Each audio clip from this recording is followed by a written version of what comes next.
اتلسمه صدۍ چې یوه خواته د عربیانو غلام فوجونه مغول ول او بل خواته د ترک نسل صفاوید ول، خو دوی ظلم او جبر له وجې دوی ترمنځ پښتانه مړه کېدل او غلامان کېدل به. دوی به پښتانه ونیول او پښتانه به غلام کړو او بیا به پاشته ولژل. خو ظلم او د جبر دا وختو کې قرآن کې د خدای هغه کول چې هر فرعون ته به یو موسی راځي هغه کول پرسو. او بیا یو داسې پښتون یو داسې ننګیالی میرویس خان هوتک په نامه راپورته سو، سینه یې خالي دغو ظالمانو او دغو فرعونو ته ماته ورکړه، بلکې د افغانستان ملي خپلواکۍ هم ترلاسه کړه. اول ده بیا د زمنو آمو او باسنه پر د پښتنو کومه خاوره ده په دغه باندې پښتون خود مختاره او آزاده کو. او بیا دغه پښتون ننګیالی د پښتنو ملي اتل جوړ سو. شاه میرویس خان هوتک باندې په شلو مختلف ژبو کې په دغه باندې کتابونه لیکل شوي دي او په دنیا تاریخ کې اول 10,000 مشهوره سیاستدانان چې کوم دي هغو کې د میرویس خان هوتک نوم هم راځي. او له دغه سره دته شاه میرویس خان هوتک میرویس نیکه یا د پښتون ملت پلار هم دته ویل کیږي. میرویس خان هوتک له نن چې 323 کاله پخوا 1683 کې پیدا سو او تر پیدایش مخته د میرویس خان هوتک مور نازو انا یو خوب ولید او په هغه خوب کې بیت نیکه نازو انا ته یایي ای نازو د خپل راتلونکي ماشوم خیال وساته، ولې چې دی غټ سي دی به د وطن خدمت کوي او په هیواد باندې به د ده برکتونه وي. او بیا تاریخ گواه ده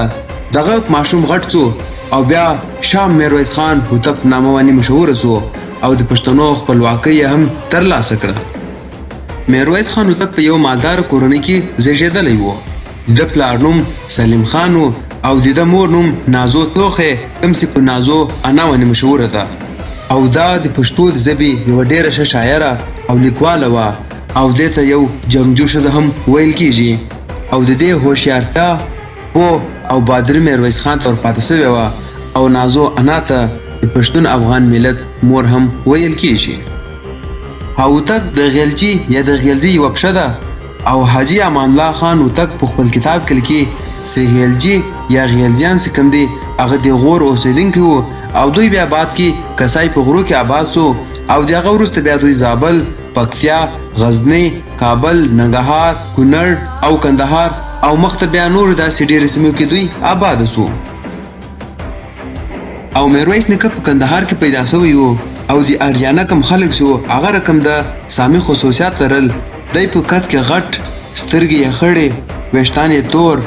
او پزه یې نرۍ او لږ غټه وه.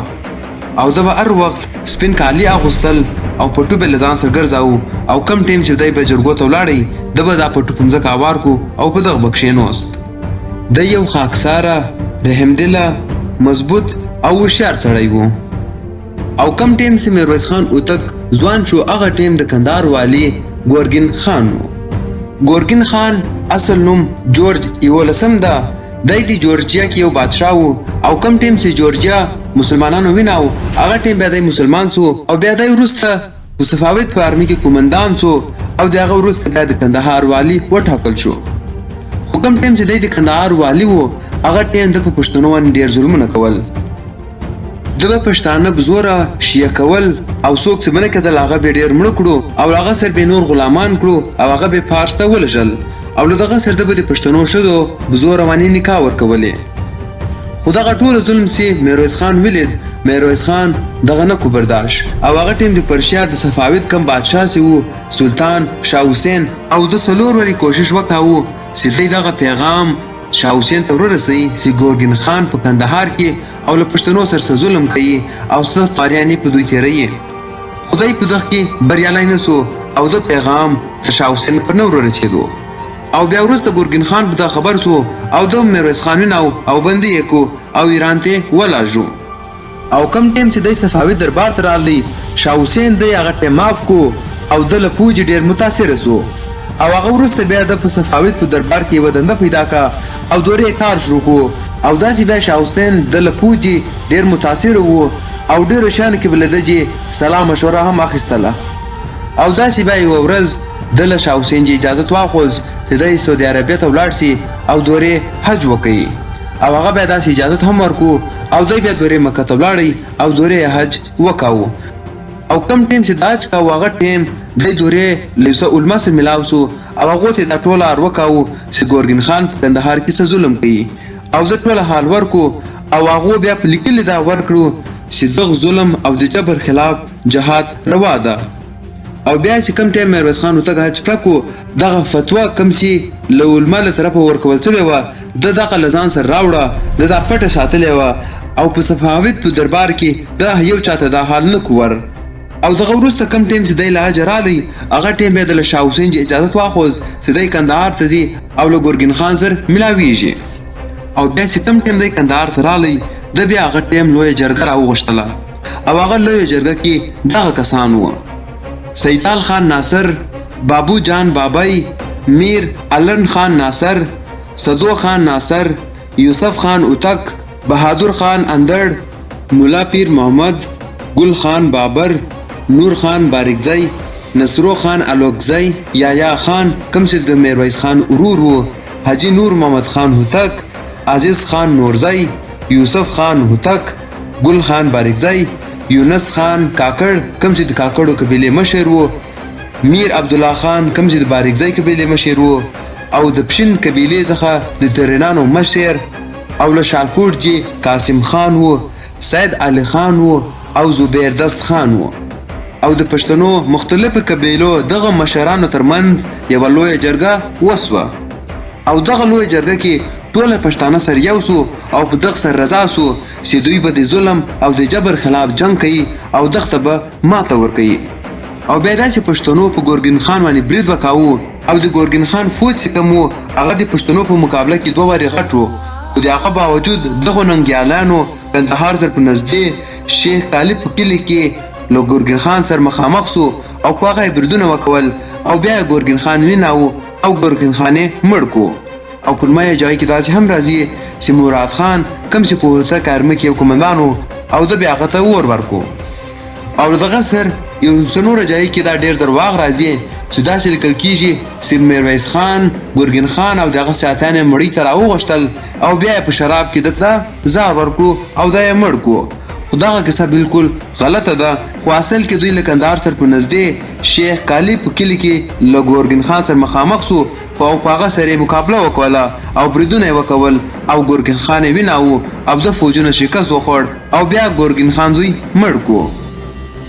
داسې بیا میرویس خان د پښتنو ملي خپلواکي ترلاسه کړه اول میرویس خان او د هغه بعد د ورور او د هغه وروسته بیا د میرویس خان زمنو عامه او باسینو پر پښتنو کومه خاوره چې وه هغه یې خود مختاره او آزاده کړه او له دغه سره د پارسي هم ډېرې غټې او ډېرې علاقې ونیولې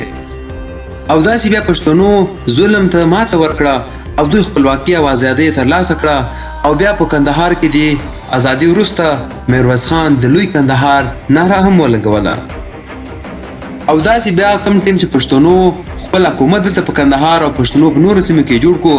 هغه بعد صفاوید حکومت پښتنو باندې 6 ورځې حملې وکولې خو 6 ورځې هغو ماته وخوړله او پښتانه په دغه کې بریالي شول یو ور د ګورګین خان خپل وراره خسرو خان پښتنو نه حمله وکوله او داسې یادېږي چې د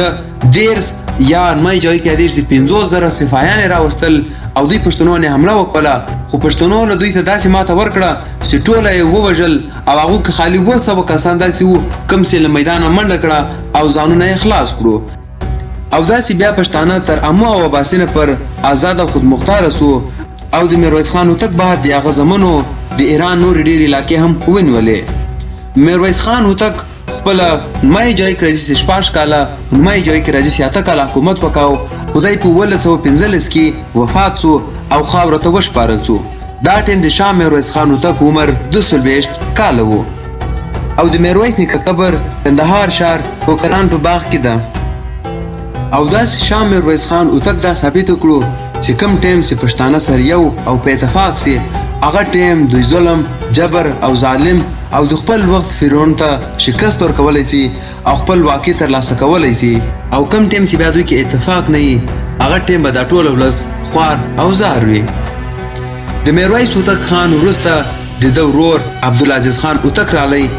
خو د هغه بعد میرویس خان هوتک زوی محمود خان هوتک خپل اکا عبدالعزیز مړ کو او ویلې او دی له فارس له پاچاهانو سره ملاو ده او د پښتنو دغه خپلواکي او ازادي بیرته دوی ته پلاس ورکوي. دغه له وجې محمود هوتک دی مړ کو او خپل ځانې بیا بادشاه کو.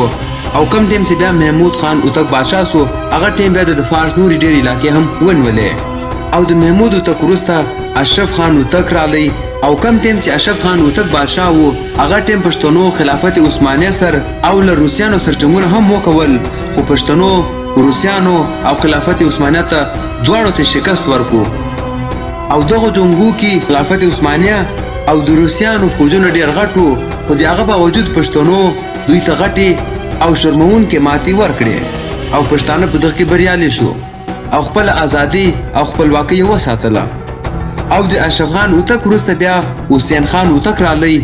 او داسې د پښتنو دغه خپلواک حکومت کوم چې 1909 کې میرویس خان هوتک جوړ کړی و هغه بیا تر 1938 پورې وو او داسې بیا حسین خان هوتک له نادر شاه له طرفه